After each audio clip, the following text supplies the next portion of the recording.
Madam ನಮಸ್ತೆ. Hello ನಮಸ್ತೆ madam, ತಮ್ಮ ಹೆಸರು ಎಲ್ಲಿಂದ ಕರೆ ಮಾಡ್ತಾ ಇದ್ದೀರಾ? ಗೀತಾ. ಗೀತಾ ಅವರು ಎಲ್ಲಿಂದ ಮೇಡಮ್? ಮುಲ್ಕಿಯಿಂದ. ನಮಸ್ತೆ ಮೇಡಮ್, ಮಾತಾಡಿ ಮೇಡಮ್. ಸರ್, ಇವತ್ತಿನ ಚರ್ಚೆ ವಿಷಯ ನಾರಾಯಣ ಗುರು ಅವರ ತಪ್ತಚಿತ್ರವನ್ನ ಯಾಕೆ ರಿಜೆಕ್ಟ್ ಮಾಡಿದ್ರು ಅಂತ ಹೇಳಿ ಅನ್ನೋದೊಂದು ಪ್ರಶ್ನೆ ಅಲ್ವಾ? ನೋಡಿ, ಅಲ್ಲಿ ಕೂತ್ಕೊಂಡಿದ್ದಾರೆ, ಬೇರೆ ಬೇರೆ ರಾಜಕೀಯ ಮುಖಂಡರೆಲ್ಲ ಕೂತ್ಕೊಂಡಿದ್ದಾರೆ. ಅಲ್ಲಿ ಮಾತಾಡ್ಬೇಕಾದ್ರೆ ಅವರ ಸಾಧನೆ ಏನು, ಅವರ ವಯಸ್ಸು ಎಲ್ಲವನ್ನು ಕೂಡ ಇದು ಗಮನದಲ್ಲಿ ನಾವು ಇರಿಸ್ಕೊಳ್ಬೇಕು. ಅದು ನಾರಾಯಣ ಗುರು ಆಗ್ಲಿ, ವಿವೇಕಾನಂದರಾಗ್ಲಿ ಅಥವಾ ಶಂಕರಾಚಾರ್ಯರಾಗ್ಲಿ, ಅವರನ್ನ ಯಾರಿಗೂ ಕೂಡ ಹೋಲಿಕೆ ಮಾಡ್ಲಿಕ್ಕೆ ಅವರ 1% ಕೂಡ ನಾವಿಲ್ಲ. ಅವರವರ ಮಟ್ಟಿಗೆ ಅವರವರು ಒಳ್ಳೆ ಸಾಧನೆಗಳನ್ನ, ಉನ್ನತವಾದ ಸಾಧನೆಗಳನ್ನ ಮಾಡಿದ್ದಾರೆ. ಉದಾಹರಣೆಗೆ ಈಗ ನಾರಾಯಣ ಗುರು ಅವರು ಕೀಳು ಜಾತಿಯಲ್ಲಿ ಹುಟ್ಟಿಯಾಗ ಸಮಾಜ ಸುಧಾರಣೆ, ಜಾತಿಯ ನಡುವೆ ಇರುವಂತಹ ಒಂದು ಏನ್ ಸಮಸ್ಯೆಗಳಿದೆ ಅದನ್ನ ಬಗೆಹರಿಸ್ಲಿಕ್ಕೆ ಅಂತ ಹೇಳಿ, ಮೇಲ್ ಜಾತಿ ಕೀಳು ಜಾತಿ ಅಂತ ಹೇಳಿ ಸಮಸ್ಯೆಯನ್ನು ದೂರ ಮಾಡ್ಲಿಕ್ಕೆ ಅಂತ ಹೇಳಿ ಹೋರಾಟ ಮಾಡಿದವರು.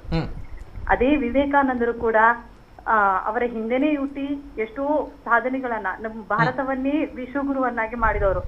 ಅಮೆರಿಕದಂತಹ ದೊಡ್ಡ ದೊಡ್ಡ ರಾಷ್ಟ್ರಕ್ಕೆ ಹೋಗಿ ಭಾರತದ ಒಂದು ಸಂಸ್ಕೃತಿಯನ್ನ ಒಳ್ಳೆ ಹೆಸರನ್ನ ತಂದುಕೊಟ್ಟವರು ಭಾರತಕ್ಕೆ.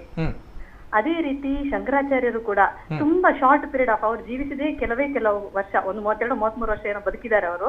ಅದಷ್ಟು ವರ್ಷದಲ್ಲಿ ಇಡೀ ಭಾರತವನ್ನ ಸಂಚಾರ ಮಾಡಿ ಅಷ್ಟಮಠಗಳನ್ನ ಸ್ಥಾಪಿಸಿದ್ದಾರೆ ಅಲ್ವಾ? ಅವರವರ ಮಟ್ಟಿಗೆ ಅವರವರ ಸಾಧನೆಗಳನ್ನ ಮಾಡಿದ್ದಾರೆ. ನಾವಿಲ್ಲಿ ಕೂತ್ಕೊಂಡವರು ಅಲ್ಲಿ ವಿವೇಕಾನಂದರನ್ನ ಅವರಿಗೆ ಕಂಪೇರ್ ಮಾಡೋದು, ಇವರನ್ನ ಅವರಿಗೆ ಕಂಪೇರ್ ಮಾಡೋದು, ಅದು ವಿಚಾರನೆ ಬರೋದಿಲ್ಲ. ನಿಜವಾಗಿ ಹಿಂದೂ ಧರ್ಮ ಅಂತ ಮೇಲೆ ಅದರಲ್ಲಿ ಬರುವಂತಹ ಎಲ್ಲ ವಿಚಾರಗಳನ್ನು ಕೂಡ ಗಮನಿಸಿಯೇ ಅದಕ್ಕೊಂದು ಸಮಿತಿ ಅಂತ ಹೇಳಿರ್ತದೆ ಅಲ್ವಾ? ಒಂದು ಧರ್ಮವನ್ನು ತುಳಿಲಿಕ್ಕೋಸ್ಕರ ಅಂತ ಹೇಳಿ ಆ ಸ್ತಬ್ಧಚಿತ್ರವನ್ನು, ಶಂಕರಾಚಾರ್ಯ ಸ್ತಬ್ಧಚಿತ್ರವನ್ನ ಮಾಡಿ ಅಂತ ಹೇಳಿ ಹೇಳಿರುವಂತಹ ವಿಚಾರವೇ ಅಲ್ಲ ಅದು ನಿಜವಾಗಿ. ಇದನ್ನ ಈ ತರ ನೀವೊಂದು ಡಿಬೇಟ್ಗೆ ಇಟ್ರು ಕೂಡ ಅದನ್ನ ಸಮಸ್ಯೆ ಅಂತ ಹೇಳಿ ಆಗೋದಿಲ್ಲ. ಸಮಸ್ಯೆ ಮಾಡೋದು ಯಾರು ಗೊತ್ತುಂಟ? ಈ ರಾಜಕೀಯದಲ್ಲಿ ಕೂತ್ಕೊಂಡವರು, ಅವ್ರು ಮಾಡ್ಬೋದಿತ್ತಲ್ಲ, ಇವರು ಮಾಡ್ಬೋದಿತ್ತಲ್ಲ, ಅದೆಲ್ಲ ಮಕ್ಕಳು ಎಲ್ಲ ಮಾತಾಡುವಂತಹ ವಿಚಾರಗಳು. ತಿಳಿದವರು, ಸ್ವಲ್ಪ ಮೆಚೂರಿಟಿ ಇರುವವರುಂಟಲ್ಲ, ಆ ತರ ಯಾವತ್ತೂ ಕೂಡ ಮಾತಾಡೋದಿಲ್ಲ. ನಾರಾಯಣ ಗುರುಗಳ ಸಪ್ತಚಿತ್ರವನ್ನ ಈ ಸತಿ ಅಂತಲ್ಲ, ಯಾವತ್ತೂ ಕೂಡ ಮಾಡಬಾರ್ದು ಅಂತ ಹೇಳಿ ಆತರ ಯಾವ್ದು ಹೇಳಿಲ್ವಲ್ಲ ಕೇಂದ್ರ ಸರ್ಕಾರ. ಪ್ರಥಮ ಪ್ರಾಶಸ್ತ್ಯವನ್ನ ಮೇಡಮ್ ಕರೆಕ್ಟ್. ಇಲ್ಲಿ ಕೇಂದ್ರ ಸರ್ಕಾರ ಅಂದ್ರೆ ರಾಜ್ಯಗಳು ಯಾವ ಸ್ತಬ್ಧ ಚಿತ್ರವನ್ನ ಮಾಡಬೇಕು ಅನ್ನೋದು ಕೇಂದ್ರ ಸರ್ಕಾರ ಹೇಳಲ್ಲ ಯಾವತ್ತು. ರಾಜ್ಯಗಳು ಯಾವ ಸ್ತಬ್ಧ ಚಿತ್ರವನ್ನ ಕಳಿಸುತ್ತೆ ಅನ್ನುವಂತಹ ಪ್ರಸ್ತಾವನೆಯನ್ನ ರಾಜ್ಯಗಳು ಕಳಿಸುತ್ತೆ ಕೇಂದ್ರ ಸರ್ಕಾರಕ್ಕೆ. ಈ ಸಂದರ್ಭ ಕೇರಳ ರಾಜ್ಯ ಕಳಿಸಿರುವಂತಹ ಸ್ತಬ್ಧ ಚಿತ್ರ ನಾರಾಯಣ ಗುರುಗಳು ಮತ್ತು ಜಟಾಯುಪರ ಇರುವಂತಹ ಒಂದು ಸ್ತಬ್ಧ ಚಿತ್ರ, ಇದನ್ನ ಏನು ತಿರಸ್ಕಾರ ಮಾಡಿದೆ ಕೇಂದ್ರ ಸರ್ಕಾರ. ಅದು ಕೊನೆ ಕ್ಷಣದಲ್ಲಿ ತಿರಸ್ಕಾರ ಮಾಡಿರುವಂತದ್ದು ಎಲ್ಲೋ ಒಂದ್ ಕಡೆ ಅವರವರ ಅನುಯಾಯಿಗಳಿಗೆ ನೋವಾಗುವಂತದ್ದು ಸಹಜ ಅಲ್ವಾ ಮೇಡಮ್? ಅಲ್ಲ, ನಾನು ಸಾಮಾನ್ಯವಾಗಿ ಹೇಳುವಂತಹ ವಿಚಾರ ಸಾಧ್ಯವಿಲ್ಲ. ಯಾಕಂದ್ರೆ ಅದಕ್ಕೆ ಹೇಳೋದು, ಈಗ ಹಿಂದೂ ಧರ್ಮ, ಮುಸ್ಲಿಂ ಧರ್ಮ, ಕ್ರೈಸ್ತ ಧರ್ಮ ಅಂತ ಹೇಳಿ 3 ಧರ್ಮಗಳಿದ್ದಾವೆ. ಎಲ್ಲ ಧರ್ಮದಲ್ಲೂ ಒಗ್ಗಟ್ಟು, ಆಯಾ ಧರ್ಮದಲ್ಲಿ. ಫಾರ್ ಎಕ್ಸಾಂಪಲ್ ಮುಸ್ಲಿಂ ಅಂತ ತಗೊಂಡ್ರೆ ಅವರ ಧರ್ಮದಲ್ಲಿ ಒಗ್ಗಟ್ಟು ಅಂತ ಹೇಳಿದೆ, ಕ್ರೈಸ್ತ ಧರ್ಮದಲ್ಲಿ ಅದರಲ್ಲಿ ಒಗ್ಗಟ್ಟು ಅಂತ ಹೇಳಿದೆ. ನಮ್ಮ ಹಿಂದೂ ಧರ್ಮದಲ್ಲಿ ನಾವು ಇಲ್ಲಿ ಆಗಿರುವಂತದ್ದು ಒಗ್ಗಟ್ಟನ್ನು ಹೊಡೆಯುವಂತ ಕೆಲಸ, ಇಲ್ಲಿ ಆಗಿರುವಂತದ್ದು ಒಗ್ಗಟ್ಟನ್ನು ಒಡೆಯುವಂತ ಕೆಲಸ. ಒಗ್ಗಟ್ಟು ಎಲ್ಲಿತ್ತು? ಒಂದೇ ಜಾತಿ, ಒಂದೇ ಮತ, ಒಂದೇ ದೇವರು ಅನ್ನುವಂತಹ ಪ್ರತಿಪಾದನೆಯನ್ನ ಮಾಡಿದ್ರು ಬ್ರಹ್ಮಶ್ರೀ ನಾರಾಯಣ ಗುರುಗಳು. ಅದೇ ಸ್ತಬ್ಧ ಚಿತ್ರವನ್ನ ಕೇಂದ್ರ ಸರ್ಕಾರಕ್ಕೆ ಕಳಿಸಿಕೊಟ್ಟಿದ್ರು ಕೇರಳ ಸರ್ಕಾರ. ಇದೇ ಓಕೆ ಅಂತ ಹೇಳ್ತಾ ಇದ್ರೆ ಇಲ್ಲಿ ಒಗ್ಗಟ್ಟು ಇರ್ತಾ ಇತ್ತು. ಇಲ್ಲಿ ಡಿವೈಡ್ ಅಂಡ್ ರೂಲ್ ಆಗಿದೆ. That's why. ಯಾಕೆ ಇಲ್ಲಿ ರಿಜೆಕ್ಟ್ ಯಾವಾಗ ಆಯ್ತು? ಅಲ್ಲೇ ಡಿವೈಡ್ ಅಂಡ್ ರೂಲ್ ಆಗಿರುವಂತದ್ದು ಮೇಡಮ್, ಅಲ್ಲೇ ಒಗ್ಗಟ್ಟು ಹೊಡೆದು ಹೋಗಿರುವಂತದ್ದು. ಈ ಒಗ್ಗಟ್ಟು ಹೊಡೆದವ್ರು ಯಾರು ಅನ್ನೋದು ಕೇಳ್ತಾ ಇರುವಂತದ್ದು ಇಲ್ಲಿ. ನಾರಾಯಣ ಗುರು ಅವರದು ಸ್ತಬ್ಧಚಿತ್ರವನ್ನ ತೆಗೆದು ಯಾವುದೋ ಒಂದು ಜನಸಾಮಾನ್ಯನದೇ ಸ್ತಬ್ಧಚಿತ್ರವನ್ನ ಮಾಡಿ ಅಂತ ಹೇಳಿ, ಜನಸಾಮಾನ್ಯನದ್ದು ಮಾಡ್ಲಿ, ಸ್ತಬ್ಧ ಚಿತ್ರ ಮತ್ತೆ ಇರುತ್ತೆ ಅಲ್ಲ ಮೇಡಮ್? ಇಲ್ಲ, ನೋ ಚಾನ್ಸ್. ನೀವು ಎಲ್ಲಿಂದ ಎಲ್ಲೆಲ್ಲಿಗೆ ಹೋಗ್ತಾ ಇದ್ದೀರಾ? ಬ್ರಹ್ಮಶ್ರೀ ನಾರಾಯಣ ಗುರುಗಳು ಕೂಡ ಶ್ರೇಷ್ಠರು, ಶಂಕರಾಚಾರ್ಯರು ಕೂಡ ಶ್ರೇಷ್ಠರು, ಯಾರು ಕನಿಷ್ಠರಲ್ಲ ಇಲ್ಲಿ. ಆದ್ರೆ ಇಲ್ಲಿ ಆಗ್ತಾ ಇರುವಂತಹ ವಿಚಾರ ಡಿವೈಡ್ ಅಂಡ್ ರೂಲ್ ಬಗ್ಗೆ ಹೇಳಿದ್ರಿ. ಆಲೋಚನೆ ಮಾಡ್ಬೇಕಲ್ಲ ಸರ್. ಏನ್ ಮೇಡಮ್? ನೋಡಿ, ಎಲ್ಲರೂ ಅವರವರ ಮಟ್ಟಿಗೆ ಸಾಧನೆಯನ್ನೇ ಮಾಡಿದವರು. ಅವರ ಸಾಧನೆಯ 1% ಕೂಡ ನಾವು ಯಾರು ಕೂಡ ಇಲ್ಲ. ಎಲ್ಲರೂ ಇಂಪಾರ್ಟೆಂಟ್. ಅಲ್ಲಿ ಶಂಕರಾಚಾರ್ಯರು ಇಂಪಾರ್ಟೆಂಟ್, ಸ್ವಾಮಿ ವಿವೇಕಾನಂದನು ಇಂಪಾರ್ಟೆಂಟ್, ಇಲ್ಲಿ Narayana Guru important, BR Ambedkar important. ಮಾಡಿಕೊಳ್ಳುವವರು ನಾವೇ, ರಾಜಕೀಯದವರೇ ಸಮಸ್ಯೆ ಮಾಡ್ಕೊಳ್ಳೋದು. ಜನಸಾಮಾನ್ಯರು ಯಾರು ಅದ್ರ ಬಗ್ಗೆ ಮಾತಾಡ್ಲಿಕ್ಕೆ ಹೋಗುದಿಲ್ಲ. ಅದನ್ನ ಈ ತರ ಎಲ್ಲ ಮೀಡಿಯಾದಲ್ಲಿ ಮಾಡಿ ಪ್ರಚಾರ ಸಮಸ್ಯೆ ಮಾಡೋದೇ ರಾಜಕೀಯದವರು. ಖಂಡಿತ ಇಲ್ಲ. ಇಲ್ಲಿ ಯಾರ ಮನಸ್ಸಿಗೂ ಕೂಡ ಘಾಸಿ ಆಗಿಲ್ಲ ಅಂತ ತಾವು ಹೇಳ್ತಾ ಇದ್ದೀರಾ ಮೇಡಮ್? ಸೊ ಯಾರನ್ನು ಯಾವಾಗ್ಲೂ ರೀಪ್ಲೇಸ್ ಮಾಡಬಹುದು ಹಾಗಾದ್ರೆ ನಿಮ್ ಲೆಕ್ಕದಲ್ಲಿ? ಇನ್ನು ಗಣರಾಜ್ಯೋತ್ಸವ ಈ ವರ್ಷಕ್ಕೆ ಮುಗಿದೋಯ್ತಾ? ಇನ್ನೊಂದು ಬರೋ ವರ್ಷ ಇರುತ್ತವಲ್ವಾ? ಓಕೆ, ಅಲ್ಲಿ ತನಕ ಕಾಯ್ಬೇಕು. ಈಗ ಆಗಿರುವಂತದ್ದು ಆಗಿ ಹೋಗ್ಲಿ ಅನ್ನೋದು ತಾವು ಹೇಳ್ತಾ ಇದ್ರ. ಒಗ್ಗಟ್ಟು ಹೊಡೆಯುವಂತ ಕೆಲಸವನ್ನ ಒನ್ಸ್ ಅಗೇನ್ ಯಾವತ್ತು ನಾವು ಹಿಂದೂ ಧರ್ಮದವರು ಎಲ್ಲರೂ ಒಗ್ಗಟ್ಟಾಗಿನೇ ಇರಬೇಕು. ಇದ್ರ ಬಗ್ಗೆ ಯಾರು ಜಾತಿಯ ಮಧ್ಯೆ ಇದ್ರ ಬಗ್ಗೆ ಜಗಳವನ್ನ ಮಾಡಿ ಒಗ್ಗಟ್ಟಾಗಿರ್ಬೇಕಾಗಿರುವಂತದ್ದು ಎಲ್ಲಿ? Madam, ನಮ್ಮ ಹಿಂದೂ ಧರ್ಮದಲ್ಲಿ ಎಲ್ಲಿ ಒಂದು ಸಮಾನತೆ ಇದೆ ಇವತ್ತು? Madam, ಸಮಾನತೆ ಎಲ್ಲಿ ಇದೆ madam? ಕೆಲಸ ಪ್ರತಿ ದಿವಸ ಆಗ್ತಿದೆ. ಯಾವ ದೇವಸ್ಥಾನದಲ್ಲಿ ಈಗ ಕಟೀಲ್ ಒಟ್ಟಿಗೆ ಕುತ್ಕೊಂಡು ಊಟ ಮಾಡ್ಲಿಕ್ಕೆ ಎಲ್ಲಿ ಅವಕಾಶ ಇದೆ ಮೇಡಮ್? ಮೇಡಮ್ ನನ್ನ ಹತ್ರ ಒಂದು ಪ್ರಶ್ನೆ ಇದೆ. ಒಗ್ಗಟ್ಟು ಅಂತ ಮಾತಾಡ್ತಿರಲ್ಲ ನೀವು, ಒಗ್ಗಟ್ಟು ಅಂತ ಮಾತಾಡ್ತಿರಲ್ಲ, ಹಿಂದುಳಿದ ವರ್ಗದವರಿಗೆ ದೇವಸ್ಥಾನಗಳಲ್ಲಿ ಮೇಲ್ಜಾತಿ ಒಟ್ಟಿಗೆ ಊಟ ಮಾಡ್ಲಿಕ್ಕೆ ಅವಕಾಶ ಇದೆಯಾ? ಅವಕಾಶ ಇದೆಯಾ ಮೇಡಮ್? ಇದಕ್ಕೆ ಉತ್ತರ ಕೊಡಿ. ಮೇಡಮ್, ಅವಕಾಶ ಇದೆ ಅಂತ ಹೇಳಿ ಕೇಳ್ತಾ ಇದ್ದೀರಲ್ಲ. ಈಗ ನೋಡಿ, ನಾನು ಇರುವಂತಹ ಆಡಳಿತದಲ್ಲಿ ಇರುವಂತಹ ಪಕ್ಷ ಆಗ್ಲಿ ಅಥವಾ ಈ ಹಿಂದೆ ಇರುವ ಪಕ್ಷದ ಬಗ್ಗೆ ಆಗ್ಲಿ ಯಾವುದರ ಬಗ್ಗೆನೂ ದೂರ್ಲಿಕ್ಕೆ ಹೋಗೋದಿಲ್ಲ. ಇಲ್ಲಿ ಇರುವಂತ ಪ್ರಶ್ನೆ, ಈಗ ಎಲ್ರು ಹೇಳೋದು ಒಂದು ಗಂಡಸಿನ ತರ ಒಂದು ಆಡಳಿತವನ್ನ ನಡೆಸಿದವರು ಇಂದಿರಾ ಗಾಂಧಿ ಅಂತ ಹೇಳಿ ಹೇಳಿದ್ದಾರೆ.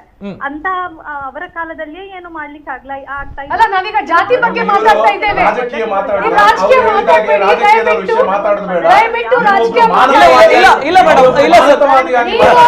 ಮಾನವೀಯವಾಗಿ ಮಾತಾಡಿ. ಸಿಂಪಲ್ ಆಗಿ ನಂದು ಒಂದು ಕ್ವೆಶ್ಚನ್, ಒಂದೇ ಕ್ವೆಶ್ಚನ್ ನಿಮ್ದು. ಇಲ್ಲ ನೀವು ಒಂದು ಮೇಡಮ್, ಗೀತಾ ಮೇಡಮ್ ಅವರು ಒಂದು ವಿಚಾರವನ್ನ ಅವರು ಎತ್ತಿದ ರೈಸ್ ಮಾಡಿದ್ದಾರೆ, ಅದನ್ನ ನಾನು ಒಪ್ಕೊಳ್ತೇನೆ. ಎಲ್ಲೋ ಒಗ್ಗಟ್ಟನ್ನ ಹೊಡೆಯುವಂತ ಕೆಲಸ ಆಗ್ತಾ ಇದೆ.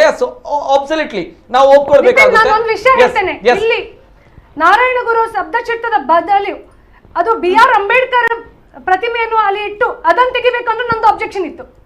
ಓಕೆ, ಈಗ BR ಅಂಬೇಡ್ಕರ್ ಪ್ರತಿಮೆಯಲ್ಲಿ ಇಟ್ಟಿದ್ರು, ಅದನ್ನ ತೆಗಿಬೇಕು, ಅಲ್ಲಿ ನಾರಾಯಣಗುರು ನಂದು ಅಬ್ಜೆಕ್ಷನ್ ಇದೆ.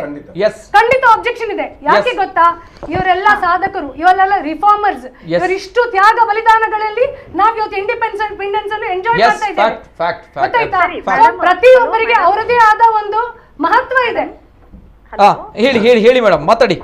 ಮೇಡಮ್, ಇಷ್ಟೆಲ್ಲ ಹೇಳ್ತಾ ಇದ್ದೀರಲ್ಲ, ನಾರಾಯಣ ಗುರುವಿನದು ಅಪ್ಪನ ಹೆಸರೇನು ಹೇಳಿ ಮೊದಲು? ಅಲ್ಲ ಮೇಡಮ್, ಎಕ್ಸ್ಕ್ಯೂಸ್ ಮಿ ಮೇಡಮ್, ನಾನು ನಿಮ್ಮ ಹತ್ರ ನನಗೆ ನಾರಾಯಣ ಗುರು ಅವರ ಅಪ್ಪನ ಹೆಸರು ನೀವು ನನ್ನ ಹತ್ರ ಕೇಳಬೇಡಿ. ಇವಾಗ ನಾನು ಹೇಳಿದ ಉತ್ತರಕ್ಕೆ ನೀವು, ನಾನು ಹೇಳಿದ ಪ್ರಶ್ನೆಗೆ ನೀವು ಉತ್ತರ ಕೊಡಿ. ನಾನು ಹೇಳಿದ ಪ್ರಶ್ನೆಗೆ ಉತ್ತರ ಕೊಡಿ. ನೀವು ಹೇಳ್ತೀರಲ್ಲ ಹಿಂದುತ್ವದಲ್ಲಿ ಎಲ್ಲರೂ ಒಂದೇ ಅಂತ, ನಮಗೆ ಅವಕಾಶ ಇದೆಯಾ? ಇಂಥ ಸಾಧನೆಯನ್ನು ಮಾಡಿ ನಮಗೆ ಅವಕಾಶ ಇದೆಯಾ? ಯಾಕೆ ನೀವು ಮಾತಾಡ್ತಾ ಇಲ್ಲ? ನಮಗೆ ಅವಕಾಶ ಇದೆಯಾ? ಹೋರಾಟ ಮಾಡಿದವರು ನಾರಾಯಣ ಗುರುಗಳು. ಮೊದಲು ನಾವು ನೀವು ಅದೇ ಧರ್ಮದ ಅದೇ ಜಾತಿಯವರಾಗಿ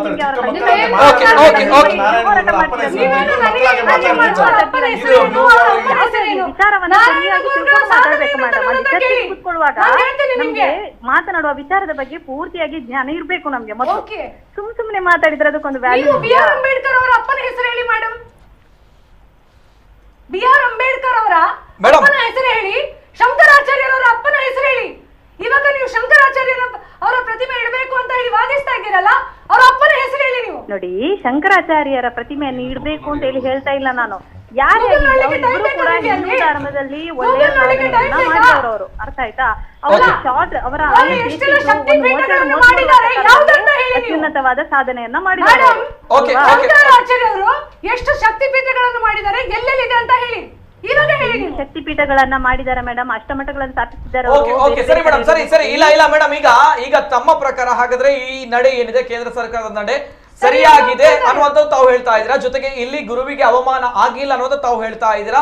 ಇದು ಅಬ್ಸಲ್ಯೂಟ್ಲಿ ಕರೆಕ್ಟ್ ಅನ್ನೋದು ತಾವು ಹೇಳ್ತಾ ಇದ್ದೀರಾ. ಅವಮಾನ ಅಂತ ಇಲ್ಲಿ ಹೇಳುದೇ ಫಸ್ಟ್ ಆಫ್ ಆಲ್ ನಾವು ತಪ್ಪು ಮಾಡೋದು. ಅವಮಾನ ಅಂತ ಇಲ್ಲಿ ಹೇಳಿದ್ರೆ ಅದು ಒಂದು ಜಾತಿಯನ್ನ ನಾವು ಕೆಣಕಿದಾಗೆ, ಅವರನ್ನು ಕೋಪಭರಿಸಿದಾಗೆ, ಅವರನ್ನ ನಾವು ಪ್ರೇರೇಪಿಸಿದಾಗೆ, ಜಗಳಕ್ಕೆ ಪ್ರೇರೇಪಿಸಿದಾಗೆ ನಾವು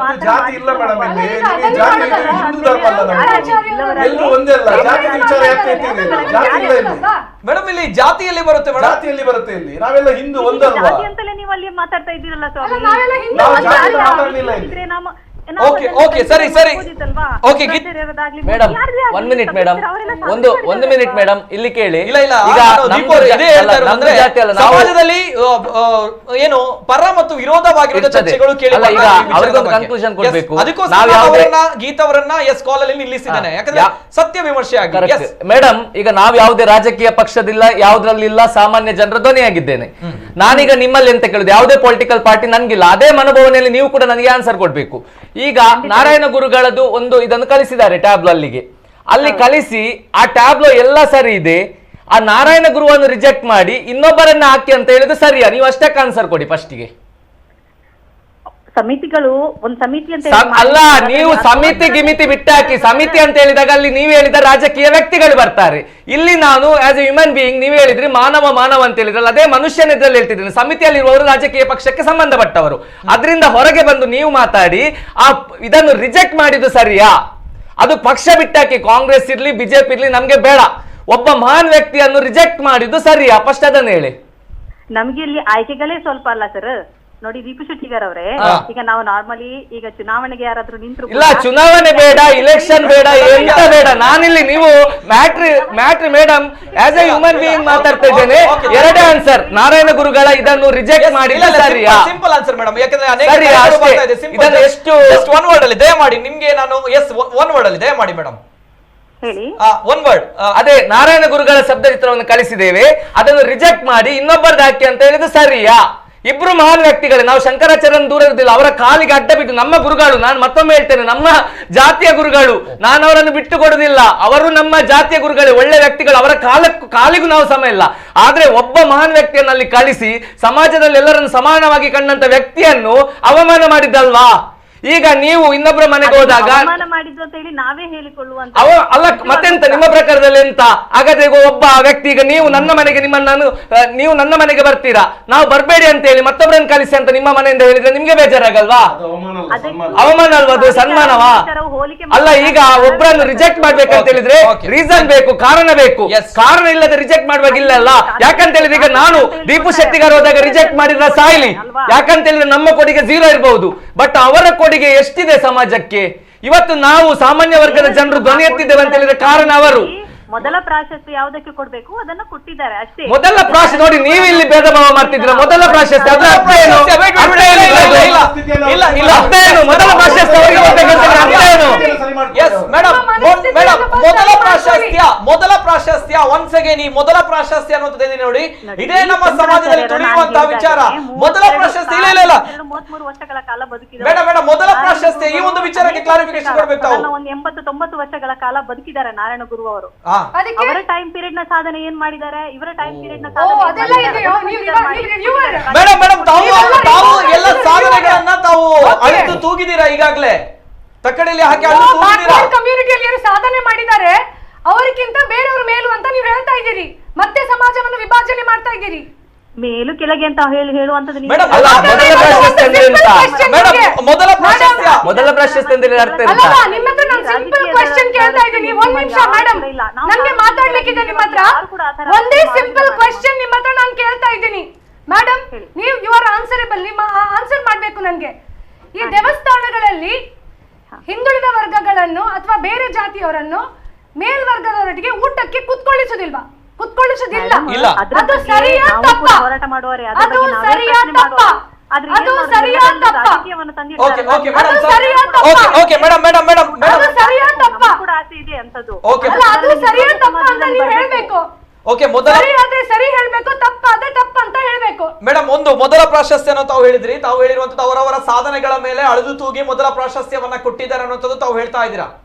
ಹೌದು. ಹಾಗಾದ್ರೆ ಅವರವರ ಸಾಧನೆಯ ಮೇಲೆ ಅಳೆದು ತೂಗಿ ಮೊದಲ ಪ್ರಾಶಸ್ತ್ಯವನ್ನ ಕೊಟ್ಟಿದ್ದಾರೆ ಅಂತ ಬಂದಾಗ ಬ್ರಹ್ಮಶ್ರೀ ನಾರಾಯಣ ಗುರುಗಳಿಗೆ ಅಲ್ಲಿ ಅವಮಾನ ಆಗಿದೆ ಅಂತ ಅರ್ಥ ಆಗಲ್ವಾ ಮೇಡಮ್? ಅದನ್ನ ಅವಮಾನ ಅಂತ ಹೇಳಿ, ಯಾಕಂದ್ರೆ ಇವರ ಸಾಧನೆ ಏನೂ ಇಲ್ಲ, ಅವರ ಸಾಧನೆ ಇದೆ. ಫಸ್ಟ್ ಟೈಮ್ ಸ್ಟೂಡೆಂಟ್ ಮತ್ತೆ ಓಕೆ ಥ್ಯಾಂಕ್ ಯು. ಅವರನ್ನು ಒಂದು ದಿವಸ ಸ್ಟುಡಿಯೋಗೆ ಕರೆಯುವ, ಒಟ್ಟಿಗೆ ಕೂತ್ಕೊಂಡು ಮಾತಾಡುವ. ನನಗೆ ಅವರು ನೋಡಿ ಓಕೆ ಈ ಕಾಲ್ ಕಟ್ ಆಗುವ ಮೊದಲು ಅವರು ನನಗೆ ಈ ಪ್ರಶ್ನೆಗೆ ಉತ್ತರ ಕೊಡ್ಬೇಕು. ಇಲ್ಲ ನಾನು ಈ ಪ್ರಶ್ನೆಗೆ ಉತ್ತರ ಕೊಡ್ಲೇಬೇಕು ನನಗೆ. ಸರಿಯಾ ತಪ್ಪ? ಈಗ ನಮ್ಮನ್ನೆಲ್ಲ ಒಟ್ಟಿಗೆ ಕೂತ್ಕೊಳಿಸಿ ಊಟ ಮಾಡಿಸೋಲ್ಲ ದೇವಸ್ಥಾನದಲ್ಲಿ, ಮಾಡೋದಿಲ್ಲ, ನಮ್ಗೆ ಅವಕಾಶ ಇಲ್ಲ. ಸೊ ಅದು ಸರಿಯಾ ತಪ್ಪ ಅಂತ ಹೇಳ್ಬೇಕು ಅವ್ರ ಬಾಯಲ್ಲಿ. ಮೇಡಮ್, ನಾನು ಅದರ ವಿಚಾರದ ಬಗ್ಗೆನೇ ಮಾತಾಡ್ತಿದ್ದೆ, ನೀವು ಬಹುಶಃ ನೀವು ಕೂಡ ಅದರ ಮಧ್ಯೆ ಮಾತಾಡ್ತಿದ್ರಿ. ಅಲ್ಲ, ಜಸ್ಟ್ ಆನ್ಸರ್ ಅವ್ರು ಸರಿಯಾ ತಪ್ಪ ಹೇಳಿದ್ದಾರೆ.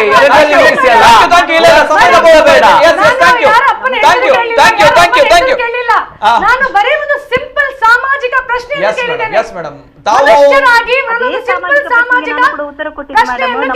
ಸರಿಯಾ ತಪ್ಪ ಹೇಳಿ ಮೇಡಮ್, ಅಲ್ಲಿಗೆ ಹೋಗಿಸಲ್ಲ. ಸರಿಯಾ ತಪ್ಪ ಹೇಳಿಲ್ಲ. Thank you Geeta madam. Yes, ಇಷ್ಟು ಹೊತ್ತು ತಾವು ಕೇಳಿರುವಂತಹ ಏನು ಪ್ರಶ್ನೆಗಳಿಗೆ ನಾವು ಏನು ತಾಳ್ಮೆಯಿಂದ ನಾವು ಈ ಕಾರ್ಯಕ್ರಮದಲ್ಲಿ ಯಾಕೆ ಉತ್ತರ ಕೊಡ್ತಾ ಇದ್ವಿ, ಅಥವಾ ತಮ್ಮ ಕಾಲ್ ಇನ್ನೂ ಕೂಡ ಲೈನಲ್ಲಿ ಇತ್ತು ಅನೇಕ ಕರೆಗಳ ನಡುವೆ ಅಂತ ಬಂದಾಗ, ಈ ಒಂದು ಪೋಸ್ಟ್ ವೈರಲ್ ಆದಾಗ, ಅಂದ್ರೆ ಈ ಕಾರ್ಯಕ್ರಮ ಗುರುವಿಗೆ ಅವಮಾನ ಅಂತ ನಾವು ಪೋಸ್ಟ್ಗಳು ವೈರಲ್ ಆದಾಗ ಅನೇಕ ಜನರು ಈ ರೀತಿಯ ಪರ ವಿರೋಧವಾಗಿರುವಂತಹ ಕಮೆಂಟ್ಸ್ ಗಳನ್ನ ಕೂಡ ಹಾಕಿದ್ದಾರೆ. ಇದು ಸರಿ ಅನ್ನುವಂಥದ್ದು ಹೇಳುವವರು ಕೂಡ ಇದ್ದಾರೆ, ಇದು ತಪ್ಪು ಅನ್ನುವಂಥದ್ದು ಹೇಳುವವರು ಕೂಡ ಇದ್ದಾರೆ. ಒಟ್ಟಲ್ಲಿ ಚಿಂತನ ಮಂಥನ ಆಗಬೇಕು ಅನ್ನುವಂಥ ನಿಟ್ಟಿನಲ್ಲಿ ಗೀತಾ ಅವ್ರ ಜೊತೆ ನಾವು ಮಾತನಾಡಿದ್ದೇವೆ. ಜೊತೆಗೆ ಅವರು ಹೇಳಿರುವಂತಹ ವಿಚಾರ ತಾವು ಗಮನಿಸಿದ್ದೀರಾ.